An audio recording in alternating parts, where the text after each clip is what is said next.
Magandang umaga, ngayon po ay araw ng Sabado, July 6, 2024, update po muli sa lagay ng panahon. Ayon sa Pag-asa, Intertropical Convergence Zone or ITCZ nakakaapekto sa Southern Luzon, Visayas at Mindanao. Walang bagyo o low pressure area na minomonitor sa loob at labas ng Philippine Area of Responsibility na maaaring makaapekto sa ating bansa. Ngayong araw dahil sa ITCZ, asahan na maulap na halangitan na may kalat-kalat na pag-ulan at thunderstorm sa Metro Manila, Calabarzon, Mimaropa, Bicol Region, Visayas, Zamboanga Peninsula, Basilan, Sulu at Tawi-Tawi. Apektado rin po ng nasabing ITCZ ang nalalabing bahagi ng Mindanao kaya asahan pa din ang bahagyang maulap hanggang sa maulap na halangitan with isolated rain showers or thunderstorms. At ang nalalabing bahagi ng ating bansa apektado po ng easterlies.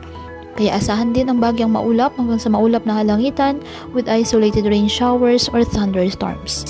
Kaya patuloy pa rin po natin na pinag-iingat ang ating mga kababayan sa banta po ng mga posibilidad ng pagbaha at pagguho ng lupa lalo na kapag may malalakas na ulan.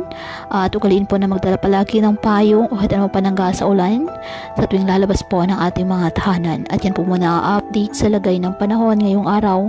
Muli patuloy po tayo na mag-ingat at palaging tandaan, God loves you. Stay safe and God bless.